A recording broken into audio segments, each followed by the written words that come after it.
이 시간 함께 보실 성경 말씀은 신약성경 디모데후서 제4장 9절부터 22절까지 말씀을 함께 보시겠습니다.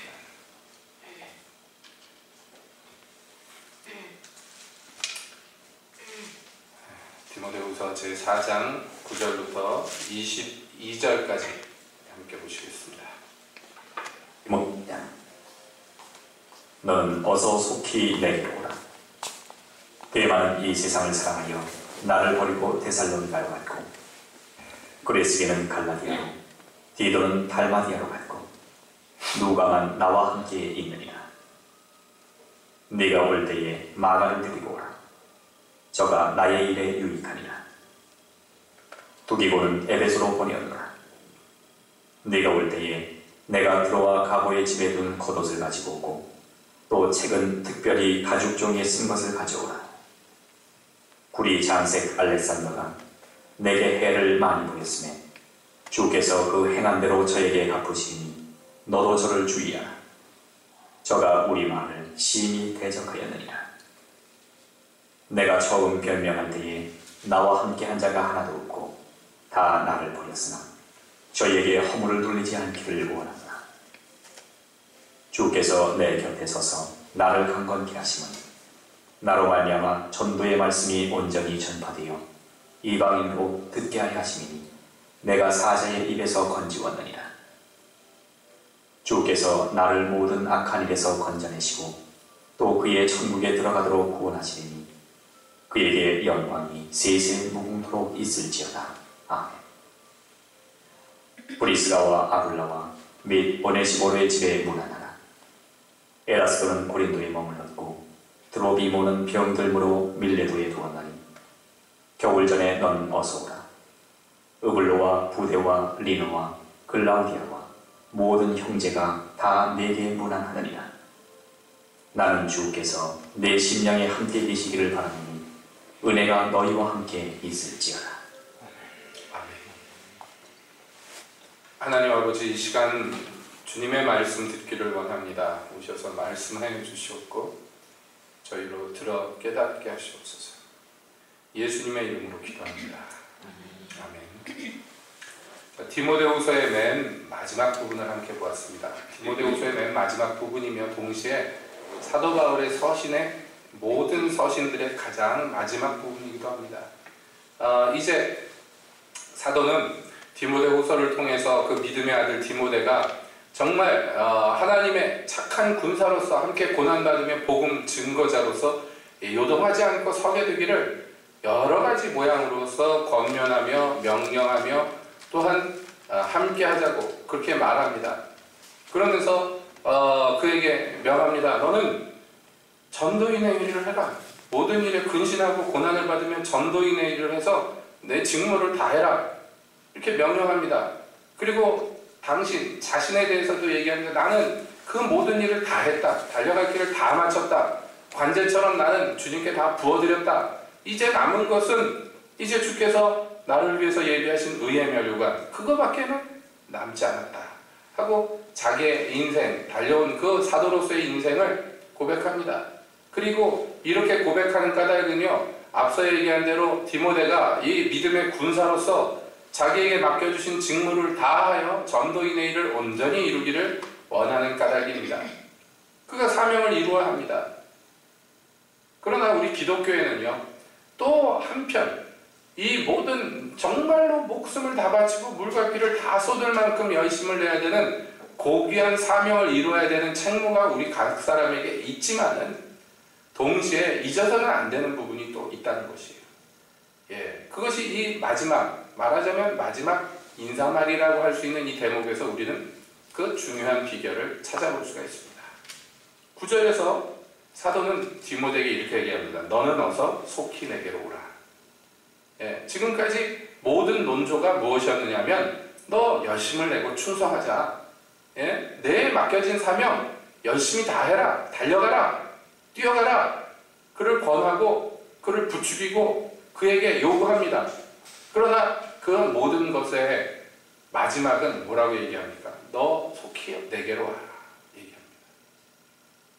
자, 여러분 이것이 균형이 잘 잡혀야 됩니다. 무슨 얘기냐 하면 자, 사명을 감당하고자 한다면, 그리고 지금 에베소의 지역에서 교회를 돌보고 있는 디모데의 입장에서 봅시다. 여러분, 교회를 돌본다는 것이 그렇게 수월하지 않습니다. 할 일이 많습니다.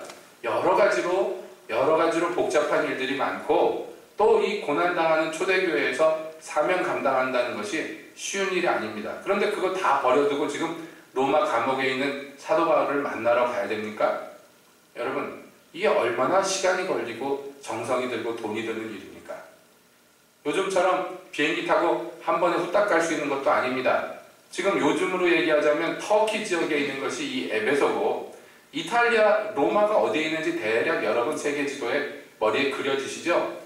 거기를 간다는 것이 도보로 가든지 배를 타고 가든지 그렇게 수월한 여행길은 아닌 것이에요. 그러니까 이건 지중해를 헤치고 가야 되는 아주 정말 어려운 일이고, 또 고대 사회에서는요 그 대해를 건너간다는 것이 쉽지가 않습니다. 그러니까 항상 모든 항해는 이 육지를 끼고 가는 것이에요. 그렇기 때문에 한번 풍랑을 맞아서 육지가 보이지 않는, 그래서 사방에 다 수평선밖에 없는 데까지 배가 흘러가면 거지반 죽었다고 봐야 됩니다. 왜냐하면 동서남북을 알아볼 수 있는 것이 없어요. 항해술이 발달을 되거나 또는 항해 도구들이 발달하기 전까지는요, 이게 참 육안으로 보고 가야 되는 일이기 때문에 쉽지가 않은 것입니다.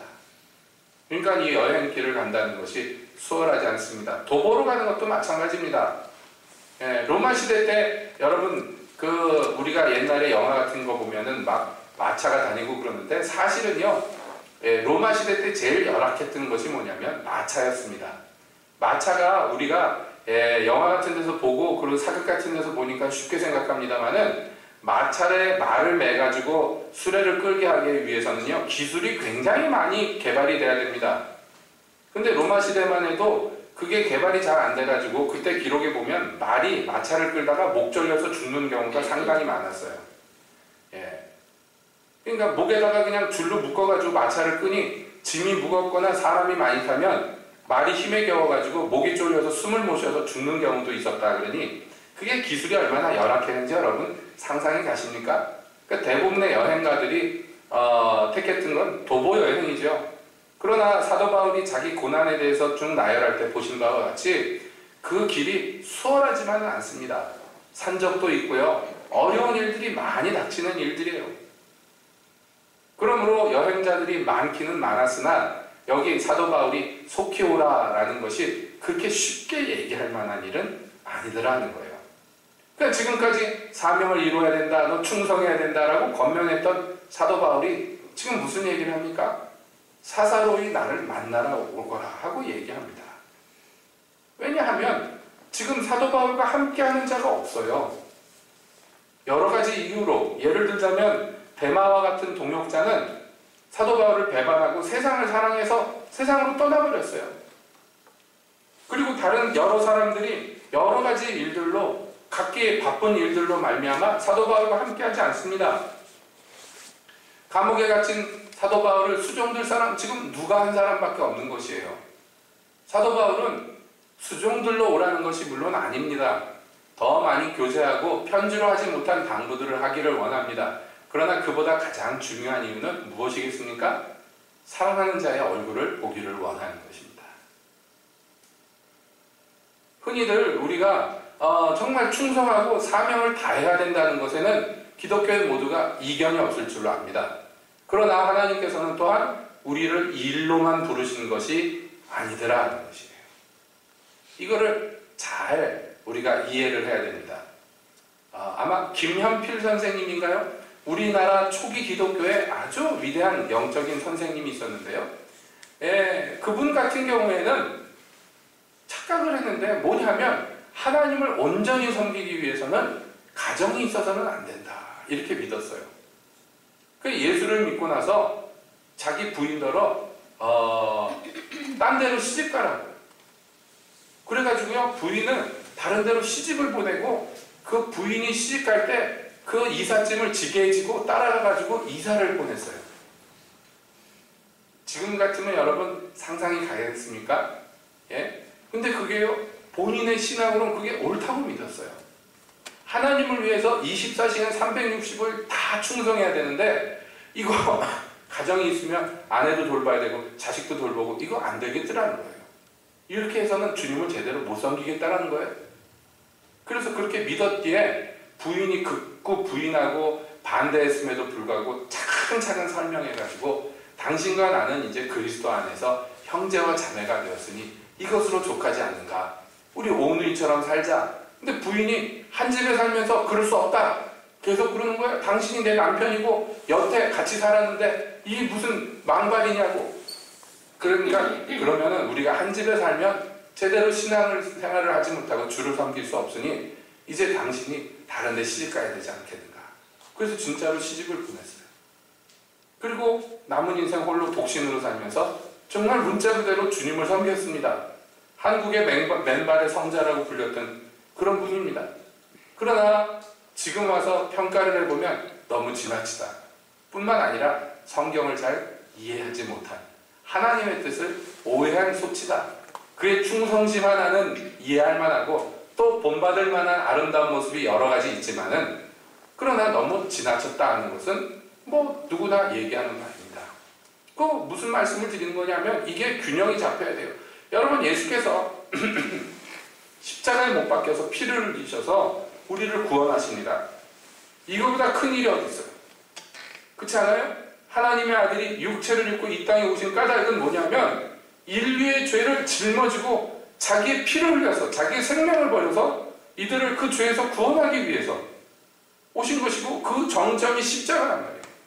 그러나 그 십자가 위에서 하나님의 맡겨주신 그 모든 일을 온전히 성취하심에 있어서도 잊지 않았던 것 하나가 무엇입니까?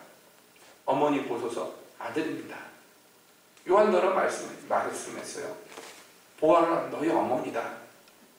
여러분 그 십자가에 못 박혀서 생과 사를 오락가락하면서 하나님의 뜻을 끝까지 이루고자 했던 그 예수님도 그 십자가에서 절대로 잊어서는 안 되는 것, 잊을 수 없는 것, 십자가 밑에서 울고 있는 늙은 어머니, 그를 자기의 사랑하는 제자에게 부탁하는 것, 여러분 이것을 잊지 않았던 것이에요. 그래서 성경은 얘기합니다. 그 제자가 그 어머니를 그때부터 자기 어머니로 섬겼다고. 여러분 사실 예수님 입장에서 봅시다. 예수님이 하나님이신데 그 어머니 남은 인생 본인의 능력으로 그거 평안하게 사시도록 못하겠습니까? 충분히 하실 수 있지요. 그럼에도 불구하고 예수님이 보여주신 모습이 무엇입니까? 여러분 그러므로 주를 섬긴다는 것을, 주를 온전히 섬긴다는 것은요, 이 땅에서 부모와 형제와 처자식을 버리고 재산을 다 버리는 그런 일이에요. 자기 생명마저도 다 버려야 되는 일입니다. 그렇게 하라고 우리들은 명령합니다. 그렇죠? 그렇게 해야 된다고 얘기합니다. 오히려 그것을 자기 생명마저도 미워하지 않으면 하나님의 나라에 들어갈 수 없다고까지 강하게 말씀합니다. 그러면서 동시에 성경은 또 뭐라고 얘기합니까? 예수를 믿는다 하면서 자기 친족, 자기 처자식을 돌아보지 않는 자들은 믿지 않는 이방인보다 더 악한 자들이라고 그렇게 얘기합니다. 그럼 이게 무슨 얘기입니까? 그러니까 이게 균형이 잡혀야 돼요. 중심이 잡혀야 돼요. 종종 하나님의 사람들, 특히 충성스럽게 하나님의 일을 하는 사람들이 착각하는 게 있는데요. 사람을 가치 있게 보지 않아요. 잘못하면 어떤 하나님의 큰 일을 이루기 위한 소모품 도구로 사람들을 보기가 쉽습니다. 물론 거기에는 고결한 이유가 있습니다. 하나님의 이 큰 사업을 이루기 위해서는 소수의 희생도 필요하다고 이런 얘기를 합니다.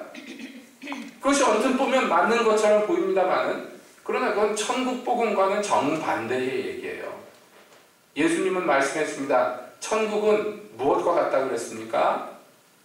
잃어버린 한 마리 양을 위하여 멀쩡한 양 99마리를 내버려두고 그 잃어버린 양 하나를 찾으려고 찾는 목자와 같다고 얘기했습니다. 그래서 그 양을 찾아서 어깨에 메고 돌아오면서 기뻐하면서 잔치하는 것. 여러분 이게 천국의 모형이에요. 예수님이 보여주신 모형. 천국은 이런 것입니다. 또 지나치게 지나치게 사람들에게 연연하다 보면요, 또 하나님의 일을 물론 이룰 수 없는 경우가 있어요. 사람에게 절절매고 사람에게만 신경 쓰다 보면 주님의 일을 이루지 못합니다. 그러니 그 가운데에서 어떻게 하나님의 온전하신 뜻을 이룰 수 있는가? 우리가 어떻게 주님의 그 모습을 본받아서 주의 뜻을 잘 이룰 수 있는가? 여러분, 이것은 모든 그리스도인들이요, 항상 염두에 두고 고심할 바가 있는 것입니다. 여기 사도 바울의 모습을 보십시오. 무슨 가식이 있거나 꾸미는 건 없습니다. 그럴듯한 말로서 자기의 사도됨을 내세우지 않습니다. 솔직하고 담백하게 자기의 심정을 토로합니다. 사랑하는 자에게 말합니다. 너 새끼 어서 나를 보러 와라. 이제까지 나와 함께 했던 사람들 지금 다 떠나고 너를 보고 싶다. 너를 만나고 싶다. 여기에는 일체 무슨 꾸미는 얘기 없습니다. 그리고 그것이 잘못된 것도 아니고 오히려 그것이 그리스도 안에서 아름다운 모습인 것입니다. 그러므로 어뜻 보면은요, 이 예수님의 뜻을 이룬다는 건 세상적으로 보면 굉장히 비효율적이고 낭비같이 보일 때가 있어요. 그렇게까지 해야 되나? 라는 생각이 들 때가 있습니다. 그런데 그럴 때 주님의 뜻을 이루는 것이 또 필요한 것이에요. 저도 많은 하나님의 종들을 만났는데 그들 중에서요, 정말로 굉장히 선량하고 굉장히 충성스러움에도 불구하고 사람을, 특히 저를 별로 가치 있게 여기지 않는 것 같이 느껴지게 만드는 분들이 상당히 있었어요. 그러다 보니까 하나님의 일은 뭐 으쌰으쌰 해가지고 하는 것 같지만은요, 죽어나가는 사람들이 은연중에 있더라는 거예요. 그 와중에. 예? 근데 그거 하나님의 뜻이 아닙니다. 그러나 균형 잡힌 하나님의 종들은요, 사명을 잊지 않고 그 사명을 위해서 자기를 관자같이 부어드리지만 동시에 사람 하나를 사랑하는 것을 잊지 않는 것이에요. 서로 사랑을 나누는 것이 그리스도 안에서 교제하는 것이 아주 중요하다는 것을 잊지 않는 것입니다. 그때 느껴지는 거예요. 아, 이분은 나를 소모품으로 생각하지 않는구나. 특히 부교육자 생활할 때 보면요, 그런 취급을 받는다고 느껴질 때가 있어요. 아, 나를 소모품으로 아는 것 같구나. 굉장히 잘해주고 말도 잘해주시고 이러지만 사실은 그 속내를 보면요, 써먹기 위해서 불러대는 경우가 많더랍니다. 물론 주님의 일이니까 충성해야 되겠습니다만은 그렇게 기쁘게 즐겁게 하는 것이 아니라 슬프게 주의 일을 할 수밖에 없는 경우가 있더라는 것입니다. 그러니까 이 하나님의 뜻은 두 가지가 나뉘어진 것이 아닙니다. 주의 사명을 이루기 위해서 일로 맹진하면서 그러다 보니까 사람들이 막 주변에서 죽어나가도 어쩔 수 없다 그러면서 전진해 나가야 될 필요도 있습니다만은 동시에 그 사람 하나하나를 사랑하고 잊지 않는 것이에요. 여러분, 다윗이 밧세바를 취하기 위해서 저지른 잘못이 큽니다. 남의 아내를 빼앗아온 죄가 큽니다만은 그보다 더 큰 죄가 무엇입니까? 우리아를 죽게 만든 죄예요. 계략을 피워서 그 남편을 죽는 사지로 던져넣습니다. 여러분, 우리아가 얼마나 충성스러웠습니까? 예? 얼마나 충성스러웠습니까? 그런데 우리아가 죽을 때 여러분, 우리아 한 사람만 죽은 게 아니에요. 그 계략에 휩쓸려서요, 그럼 충성스러운 다윗의 군사들이요, 우리아와 함께 몇 명이나 죽어나갔어요. 그것을 하나님 보시기에 그것이 신이 악하였다고 성경은 얘기하는 것이에요. 하물며 여러분, 자기 사욕을 위해서 이렇게 사람들을 사용해버리면 이거 어디 가서 뭐라고 얘기하겠습니까? 그러니까 하나님의 일을 한다 할 때 여러분, 절대로 사람 한 명의 가치를 잃어버려서는 안 돼요. 이건 목사만 그런 거 아닙니다. 모든 성도들이 잊어서는 안 됩니다, 여러분. 잊어서는 안 돼요. 저 사람 교회에서 트러블만 일으키고, 저 사람 교회에서 말썽만 부리고 없어졌으면 좋겠다. 이런 소리 하면 안 돼요. 예? 교회는 다 이고지고, 못나니 잘나니 다 이고지고 함께 가는 거예요. 잘나봐야 얼마나 잘나? 착해봐야 얼마나 착하고, 못나봐야 얼마나 못납니까? 다 도토리 키젤이지. 고놈이 고놈이죠. 그러니 이렇게도 용납하고 저렇게도 용납하면서 사랑으로서 잊지 않고 끌고 가는 거예요. 여기 산 증거가 있습니다, 여러분. 사도 바울이 이렇게 얘기합니다. 너 올 때 마가를 데리고 오라. 저가 나의 일에 유익하니라. 얼마나 이게 아이러니한 얘기입니까? 2차 전도여행 갈 때요. 아시죠? 바나바가 마가도 데려가자 그랬더니 바울이 성내면서 못 데려간다 그랬어요. 왜냐하면 이 마가라는 사람이 마가복음 쓴 그 마가 맞습니다. 근데 젊어서 1차 전도여행 갈 때 따라갔다가 중간에 힘들다고 도망갔던 사람이에요, 이 사람이. 사도 바울한테 딱 지켜버렸어요, 그때. 그때만 해도 아마 바울이 이 노년 때보다 혈기가 더 왕성했던 그런 시기로 보여집니다. 그러니 2차 전도여행 가는데 바나바의 말을 딱 자르고 바울이 반대하는 거예요. 왜냐하면 1차 전도여행 때 하나님의 일을 하다가 도망간 사람인데 그건 어떻게 또 데려가냐고. 데려갈 수 없다고. 바나바는 데려가야 된다고 그러고. 그래서 결국엔 이 두 사도가 크게 다투고 그 일 때문에 헤어져 버렸어요. 정말 말썽꾸러기죠. 말썽을 그렇게 많이 부렸어요. 도망간 것도 말썽이고 그 다음에 뻔뻔하게 2차 전도여행 따라가겠다고 자기 그 삼촌뻘 되는 바나바한테 어떻게 백을 써가지고 끼어들려고 그래서 결국엔 선교팀 자체를 분열시킨 사람이에요. 요즘으로 얘기하면. 그런데 지금 사도 바울이 인생 말년에 대만은 세상을 사랑하는 나를 버리고 떠나가고 누구는 어디로 갔고 누구는 내가 어디로 보냈고 이제 누가밖에 안 남았는데 데려올 때 마가를 함께 데리고 와라. 너 올 때. 그가 내 일에 유익함이라는 거죠. 여러분 이게 천국의 비밀이에요. 이 못난이 문제야. 끝까지 데려갔더니 지금 유익한 사람이 됐고 여러분 아시는 바처럼 우리 손에 들린 마가복음의 저술자가 됐어요. 이 얼마나 복된 얘기입니까? 그렇죠? 그러니까 우리 교회는 그런 일 없습니다만 사람 좀 늘면 정말 아롱이다롱이 교회에 그런 사람이 오는 거예요. 문제 없는 사람들은 잘 교회 오지 않습니다. 인생에 문제 많고 성격에 문제 많고 인성에 문제 많고 그러니까 교회에 와가지고 은혜를 받고 고침을 받으라고 보내준 거 아니에요? 교회에 하나님이. 완성된 인격자가 교회에 뭐하러 옵니까? 지잘난 맛에 세상에서 살 것이지. 여긴 다 병자가 오는 것이고 못난이들이 오는데요. 교회는 그런 데입니다.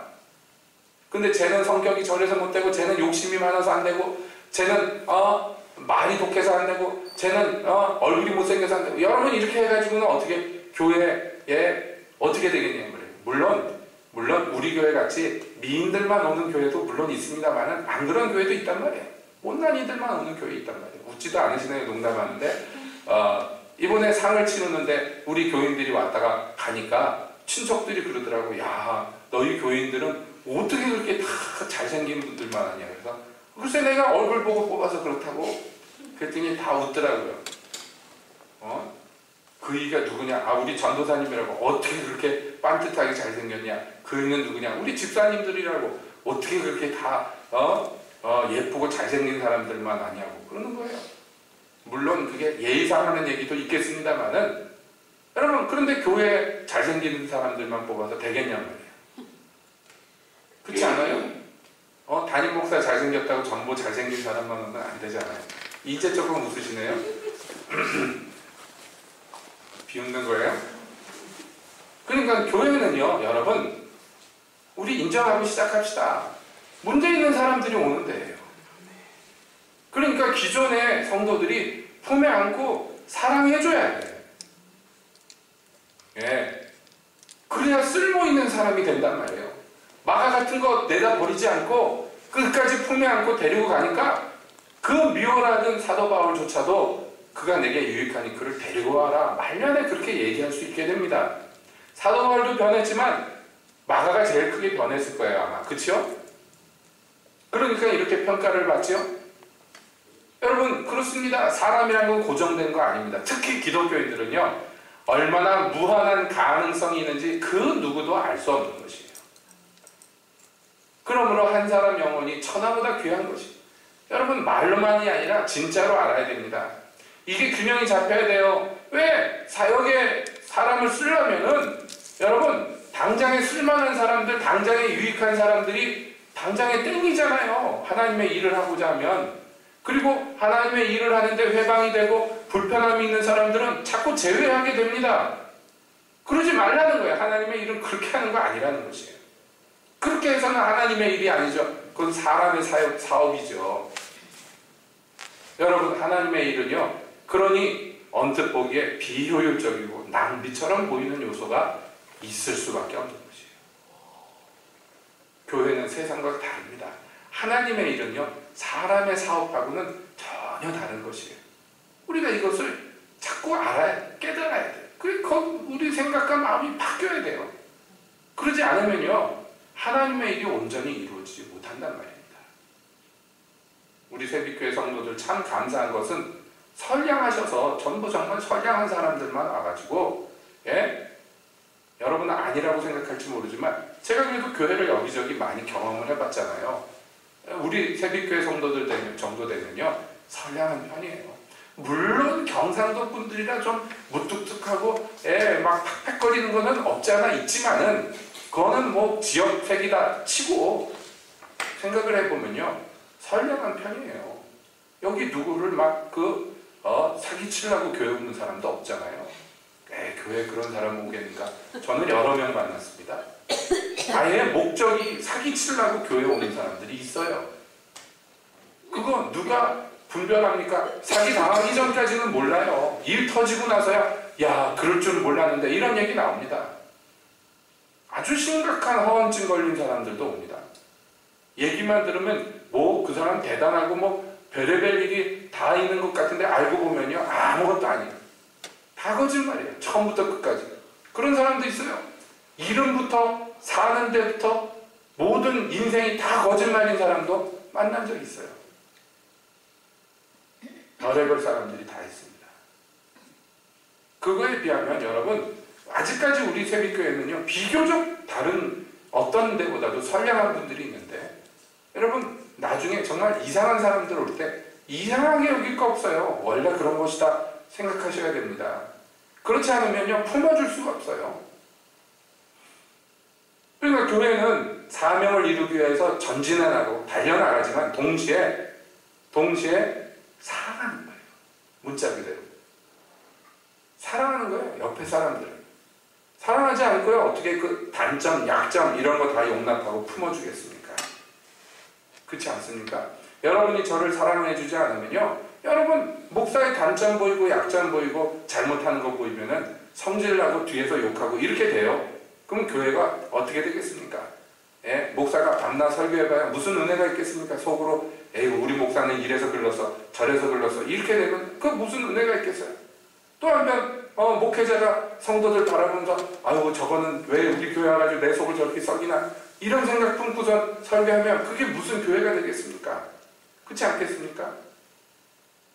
예전에 모시던 어떤 목사님이 하도 교인들이 속을 새겨가지고 예배 드리는데 뒤에서 처음 보는 사람이 문 열고 들어오면 아이고, 저거는 나를 어떻게 괴롭히려고 왔는가, 그런 생각이 들더라고요. 여러분, 참 비극적인 얘기입니다만은 그런 일들이 교회에서 비일비재해요. 오죽하면 그러겠습니까? 오죽하면. 그런데 그렇다고 해서요, 사람을 포기해서는 안 돼요. 사람은 포기하는 게 아닙니다. 여러분, 예수님은요, 가룟 유다를 끝까지 사랑하셨어요. 그가 무슨 짓을 하고 있는지, 또 앞으로 무슨 짓을 할 것인지도 다 알지만은 그래도 끝까지 사랑하시고 끝까지 기회를 주십니다. 바보같이요? 멍청해 보이죠? 그런데 예수님은 그렇게 하셨어요. 다른 사람은 아무도 그의 정체를 몰랐지만 예수님만은 그의 실체를 아셨어요. 내가 이거 찍어서 이 주는 사람, 그 사람이 나를 팔 거다 그러면서 줬어요. 딴 사람은 무슨 얘기인지 몰라도 가룟 유다는 알았어요. 예수님이 자기가 무슨 짓 하고 있는지 안다는 것을 알았습니다. 끝까지 기회를 주는 거예요. 너 그러지 말라. 그러지 말고 회개해라. 끝까지 기회를 주는 거예요. 여러분, 그러기가 쉽겠습니까? 아니, 가룟 유다가 못 매달고 죽지 않고 만약이지만 예수님을 팔아먹은 거 후회돼가지고 그 돈을 성전에다 집어던지고 가서 못 매달아 죽어버렸는데, 만약에 그러지 않고 베드로처럼 회개했다면 가룟 유다도 다시 사도로 하나님이 쓰셨을 거예요. 하나님의 나라가 원래 그런 나라입니다. 그렇지 않습니까? 그랬으려고. 여러분, 우리가 읽고 있는 이 편지를 쓴 사람이 누굽니까? 교회를 잔해하고 성도들을 잡아 죽였던 사람이, 그거 데려다가 쓰잖아요. 하나님이 자기의 일을 위하여 쓰시잖아요. 그냥 벼락을 떨어뜨려서 죽여버려 마땅한 사람 주께서 데려다가 쓰십니다. 그래서 사도는 자기를 얘기할 때 내가 죄인은 괴수라고 그렇게 고백하는 거예요. 여러분, 이게 하나님이 하시는 방식이고, 그러니까 우리도 똑같이 닮아서 그렇게 해야 됩니다. 그렇게 하는 수밖에는 다른 방법이 우리에게 허락되는 것이 없어요. 제가 이 말씀을 강조하는 것은요, 어쨌든 간에 우리 새빛교회가 성경에 나온 대로 하나님이 가르치시는 대로의 교회가 돼야 되겠다는 얘기입니다. 우리끼리 우리 좋은 대로 하면은 그거 그냥 사람들 친목단체지 교회는 아닌 것이에요. 왜냐? 우리에겐 왕이 있고 우리에겐 임금님이 있고 우리에겐 주인이 있습니다. 내가 주인 아닙니다. 여러분, 교회에서 성도들이 재직해 모여가지고 투표해서 결혼하고 무엇을 진행해 나갑니다만은, 그렇다고 해서 교인들이 교회의 주인도 아니고, 담임 목사가 이거 하자 저거 하자 우울해가지고 하지만 그렇다고 해서 담임 목사가 교회의 왕이 아니에요. 우리는 그저 주님 앞에서 영원히 천한 계집종이오니 주의 뜻이 이루어지이다 하면서 살아야 돼요. 주의 종이 여기 싸우니 주여 말씀하시옵소서 하면서 살아야 돼요. 여기에서 지나서 분수를 지나서 제가 주인인 양 껐덕대면 그때부터요 무너지는 거예요. 교회는 무너집니다. 이거 그냥 하는 얘기가 아닙니다. 여러분, 사람이 늘고 예배당이 커지고 뭔가 큰 일들을 하고 그래도 주의 영이 거기서 떠나버리시면 그건 교회가 아니에요. 간판에 교회 무슨 교회라고 딱 붙여놨어도 주님의 영이 그거 치러서 버리고 떠나가시면 그건 교회가 아닌 것이에요. 버려진 것이에요. 우리가 그것을 알아야 됩니다. 잘못하면 삼손처럼 되는 거예요. 주의 신이 떠났고, 그래서 자기의 힘이 없어졌는데도 불구하고 그것을 알지 못하고 내가 저것들 원수들을 무찌르리라 가가지고서 싸움이 되겠어요? 제 육체만 가지고? 안 되니까 원수한테 붙잡혀서 누나를 뽑히고 쇳돌을 돌리는 처지로 전락해버리는 거예요. 여러분, 교회가 그런 처지로 전락한 적이 한두 번이 아니에요. 역사를 보면. 하나님의 교회가. 하나님의 영이 떠나셨는데도 알지도 못하는 교회. 여러분, 이게 얼마나 비극입니까? 우리 새빛교회는 그렇게 되면 안 되겠다는 말씀을 드린 거예요.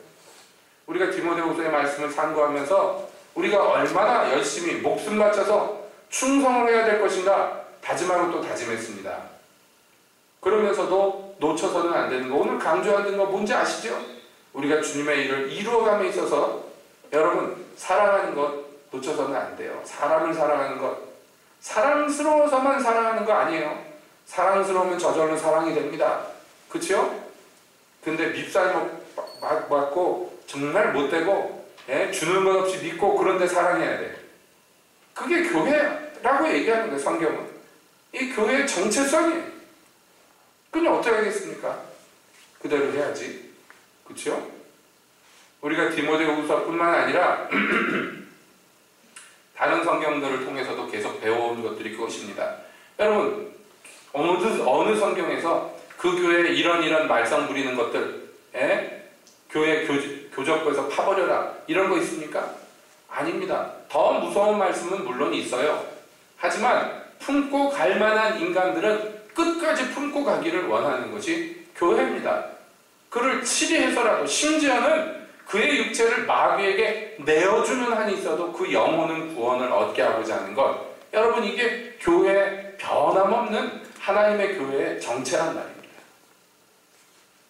그러므로 여러분 잊지 맙시다. 우리가 그런 사람들이 돼야 돼요. 그냥 일로만 만나면 참 퍽퍽하잖아요. 사랑하는 사람들로 만나야 됩니다. 그렇지 않으면 교회만큼 불행한 단체가 없는 것이에요. 그렇기 때문에 여러분들께 정말 요청드립니다. 여러분, 우리가 다시 한번 이 말씀 앞에서 다짐합니다. 정말 용납하고 사랑하자. 용납하고 사랑하자. 그 다짐해야 돼요. 나한테 자꾸 얘기해야 돼요. 그것이 기독교인이고 그것이 교회라는 것 잊어서는 안 안 될 줄로 믿습니다. 동시에 또 한 가지 짚고 넘어가야 돼요. 그런데 이 용납하고 사랑해야 된다는 이 대전제는 물론 잊어서는 안 되는 굉장히 중요한 진리입니다. 그러나 그렇다고 해서 마구잡이로 용납해야 된다는 것은 물론 아니라는 것이에요. 여기 한 사람의 이름이 나옵니다. 구리장색 알렉산더라는 사람이 나와요. 내게 해를 많이 보였으며 주께서 그 행한 대로 저에게 갚으시리니 너도 저를 주의하라. 저가 우리 말을 심히 대적하였느니라 라고 얘기하면서 어떤 한 사람을 언급합니다. 이 사람의 직업이 구리장색이니 구리로 뭔가를 만들어서 파는 사람이다 라는 것을 알 수 있는데 왜 이 사람을 특별히 언급했는가? 그건 중요한 이유가 있습니다. 이 알렉산더라는 사람은요, 이미 디모데전서에서 한번 언급이 되었는데 디모데전서에서 알렉산더와 후메네오가 나옵니다. 1장 20절인가요? 예, 이 사람들은 뭐 하는 사람들이냐면 1장 18절부터 보면 이렇게 나옵니다. 아들 디모데야, 내가 네게 이 경계로서 명하노니 전에 너를 지도한 예언을 따라 그것으로 선한 싸움을 싸우며 믿음과 착한 양심을 가지라. 어떤 이들이 이 양심을 버렸고 그 믿음에 관하여는 파선하였느니라. 그 가운데 후메네오와 알렉산더가 있으니 내가 사단에게 내어준 것은 저희로 징계를 받아 회방하지 말게 하려 함이니라 라고 얘기했습니다. 이 에베소 교회에 알렉산더와 후메네오라는 사람이 있는데 이 사람들이 뭐냐면 양심을 버렸고 믿음에는 파선한 사람들이라고 얘기합니다. 그게 무슨 얘기인가? 여러분, 사도 바울은요 디모데에게 너 선한 싸움을 싸우라 라고 얘기하면서 이것이요 그 선한 싸움이라는 게 어떤 피상적이고 추상적인 게 아니라 구체적인 대상이 있다고 얘기하는 거예요. 그 구체적인 대상이 누구냐면 착한 양심을 버리고 믿음에 파선한 어떤 사람들, 그들과의 싸움을 그쳐서는 안 된다는 것이에요. 물론 그것이 이 사람들과 직접 드자비질 하느라는 것이 아닙니다. 문제는 뭐냐면 이런 사람들, 여기 이름이 몇 명 언급된 이런 사람들이 뭘 하느냐 하면 회방을 해요. 회방한다는 것은 지금 사도 바울과 디모데가 교회에 전파하는 그 복음을 회방하는 거예요. 그래서 이 사람들이요 여러 가지 나쁜 일들을 교회합니다. 예를 들자면 헛된 신화와 족보에 창념하게 만들고요, 또는 부활이 지나갔다고 해가지고 믿음을 낙심시킵니다. 그러니까 헛된 짓을 하고 뿐만 아니라 잘못된 교리를 가르치고 이단 사설을 펼쳐서요 사람들을 낙심케 하고 믿음에서 파선케 하는 일을 합니다. 자기만 잘못된 것이 아니에요. 이 사람들이 하는 건 뭡니까? 양심에 화인 맞아서 자기가 잘못된 것을 알면서도 짐짓 자기의 이익을 위해서 사람들을 약탈하고 있더라는 거예요. 여러분, 믿음을 지키는데 연약한 거하고요 하나님 앞에서 완악한 거하고는 다른 것입니다. 하나님은 이것을 엄격하게 구분을 하세요. 여러분, 사도 바울이 사울 일적에 자기가 굳게 확신했어요. 이 나사렛 이단은 정말 하나님을 위해서 전면시켜야 된다고 굳게 확신해서 그래서 기독교인들을 막 죽이고요. 그가 스데반을 죽일 때 앞장섰는데 스데반 죽는 것을 아주 당연하다고 생각했어요. 저거 죽일 놈이라고 생각했어요. 그거 예수님께서 만나셔서요. 너 왜 나를 핍박하느냐? 제가 언제 주님을 핍박했습니까? 네가 핍박하는 예수다. 그렇게 얘기해서 그가 거꾸러졌어요. 진리를 보는 눈이 열렸어요. 자기가 무슨 짓을 했는지 깨달았어요. 그리고 회개하고 주님께로 돌아오는 거예요.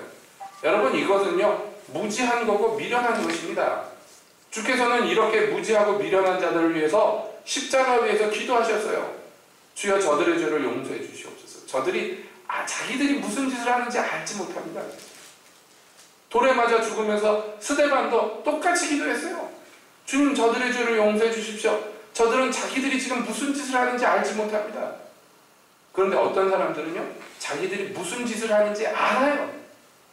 한단 말이에요. 예를 들자면 똑같은 바리새인이지만 이 사울이라는 청년하고요 대제사장의 일파는 전혀 다른 존재들입니다. 왜냐하면 이 사람들은요 예수님이 부활한 증거를 갖고 있었어요.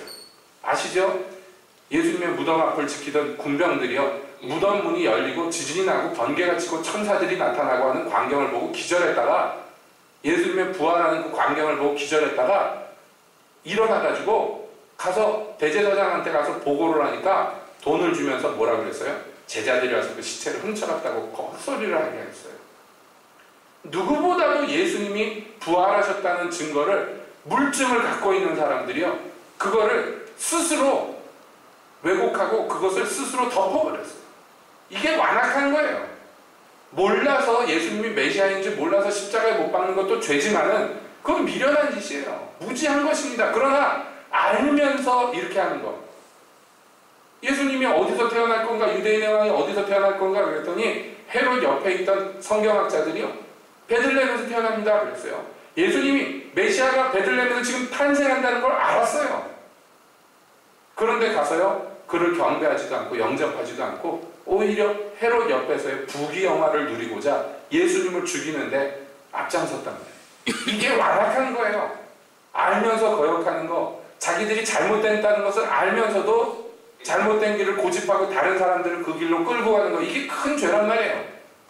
예수님이 왜 바리새인들한테 진노하셨는지 알죠? 그들이 천국 들어갈 수 있는 문의 열쇠를 갖고 있으면서도 자기들도 안 들어가고 다른 사람들도 못 들어가게 한다.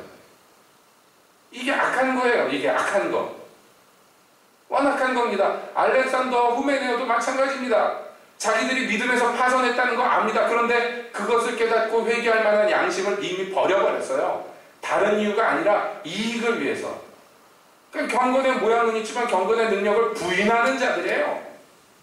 경건이라는 게 필요하고 그것이 있다는 사실도 알고 그래서 자기들을 그것으로 거룩하게 단장을 하고 그것으로 존경받으려고 합니다만 동시에 그 거룩의 가치를 무시하고 부인하는 거예요. 이게 악한 겁니다.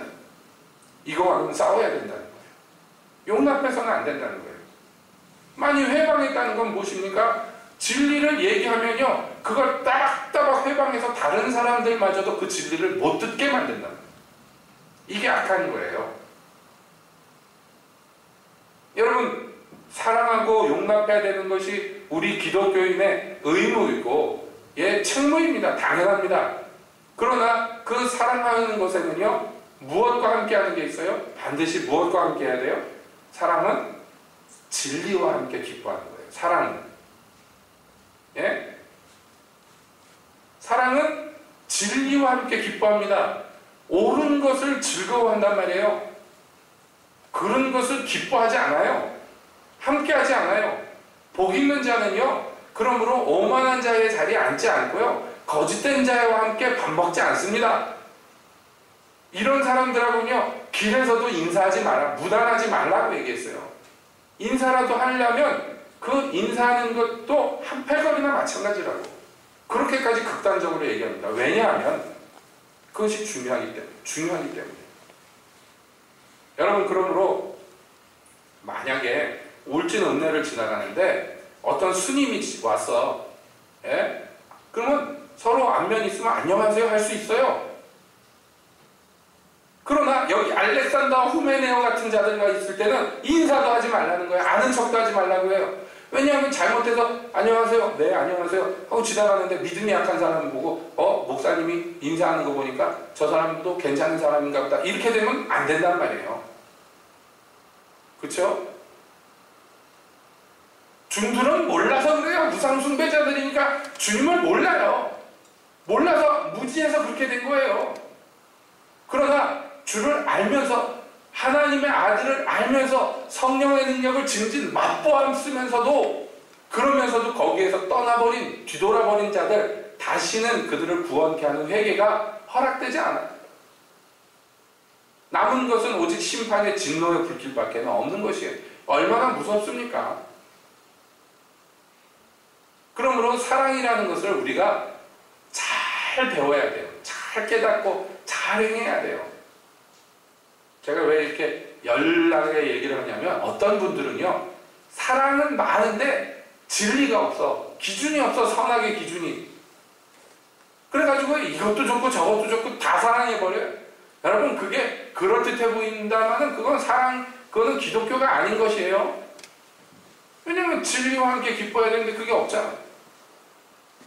진리가 없으면요, 자기 몸을 불사르게 내어준다 해도 그거 아무것도 아닙니다. 헛짓입니다. 저 알버트 시바이처 박사 같은 사람, 그 사람이 얼마나 존경받는 인물이고 얼마나 아프리카에서 정말로 선한 일들을 많이 했습니까? 많은. 여러분, 그 양반의 그 저서나 또는 언행을 보면요, 진리가 없어요. 예수님을 부인합니다. 목사이며 신학자입니다. 그분이 의사이며 유명한 바이올린 연주자입니다. 그러니까 일종의 천재죠. 그럼에도 불구하고요, 그가 예수님을요 하나님이라고 믿지 않아요. 그리고 그렇게 가르쳤어요. 여러분, 그런 사람들하고는요 함께하면 안 된다는 얘기예요. 예? 뿐만 아닙니다. 시바이처가 아프리카에 가서요 의사로서 많은 사람들을 치료하고 수술했습니다마는 또 한편 그 병원에서 죽어나간 사람이 무지하게 많아요. 근데 왜 그러냐면 죽을 병 걸려서 죽는 거야 어쩔 수 없는데, 문제는요 그분이 수술을 할 때 소독을 하지 않아요. 예. 왜 그런지 아세요? 이 박테리아, 병균 이것도 다 하나님이 만드신 생명인데 내가 어떻게 함부로 이거 소독한다고 죽일 수 있느냐 그래가지고요, 그 더러운 상태로 수술해서 환자들이 많이 죽었어요. 사람들이 그거 잘 모릅니다만은 지금 여러분 제 얘기 들으면 좀 제정신이 아니다 생각이 들죠? 예, 제정신이 아니에요. 근데 평생에 자기 믿는 바대로 살았어요. 자기 확신 속에 살았습니다. 근데 그 확신이요, 진리에 근거한 확신이 아니더라. 그냥 자기 확신입니다. 많은 선행을 했습니다마는, 그것으로서 칭송도 많이 받았습니다마는, 그러나 과연 그 사람이 기독교인인가? 하나님의 사람인가? 그러면 아마 99.99999%는 아니다 싶어요. 병균을 사랑하는 건 좋습니다만은 사람을 사랑해야지, 그렇지 않아요? 어떻습니까, 여러분? 무슨 그런 의사가 있나? 수술하는 메스 같은 것도 소독을 안 했단 말이에요. 주사기도 소독을 안 해. 살아나는 게 용하죠. 그런 환경에서 수술 받았는데 살아난 게 용하죠. 그래서 많은 사람들이 죽었어요. 그래서 나중에는요 주변의 사람들이 그러지 마시라고, 그 소독하자 그러는데도 고집스럽게 아니라고 끝까지 버텨가지고 죽어나가는 건 복불복으로 사는 거예요. 거기서 치료받으면. 여러분, 교회에서요 이런 사람 저런 사람 많이 용납합니다. 에이, 그 정도면. 일어나다 보니까요 교회가 아닌 게 되어버리는 수가 있더라고요. 잊지 맙시다. 사랑은 여러분 진리와 함께 기뻐하는 게 사랑이에요. 진리가 무엇입니까? 진리가 하나님의 말씀이고 진리는 하나님이시라. 예수 그리스도가 진리예요. 성령은 진리의 영이에요. 이 삼위 하나님과 함께하지 않는 사랑은요 그러므로 사랑이 아닌 것이에요. 여러분, 우리의 이 신앙이, 우리의 사역이, 우리의 삶이 정말 주님의 뜻 안에서 바로 정로로 걷기 위한 이 여러 가지 지침과 교훈들이 성경을 통해서 우리에게 주어집니다. 우리는 그것들을 배우고 깨달아서요 순종하여 그 길로 걸어가야 됩니다. 오늘 이 시간에 충성해야 되지만 그렇다고 해서 사람을 사랑하는 것을 포기하면 안 된다는 것을 다시 한번 말씀드립니다. 그리고 사람을 사랑하지만 그 사랑은 하나님 안에서의 사랑이라는 것을, 그리스도 안에서의 사랑이라는 것을 다시 한번 말씀드립니다. 그리스도의 안에서의 사랑이에요. 여러분, 계시록에서 예수님께서 그렇게 얘기하십니다. 너희가 누구누구를 싫어하고 미워하는 거 잘하였다다. 나도 그를 미워한다. 이렇게 말씀합니다. 그 이단 괴수가 못 들어오게 막는 거 중요하단 말이에요. 주님도 그거 싫어해요. 주님도 그거 미워해요. 그렇죠? 그럼 이세벨의 무리를 너희가 물리친 거 잘하였도다. 그러나 동시에 주님께서 회개할 기회를 주셨단 말이에요. 그러니까 여기에서 우리가 균형을 잘 잡아야 돼요. 예. 우리의 싸움은 육에 속하는 것이야. 마귀와의 싸움이라는 걸 잊지 마시고 사랑으로서 진리로서 이 싸움을 끝까지 싸워 나가시기를 주님의 이름으로 축복드립니다. 권해드립니다. 기도하겠습니다.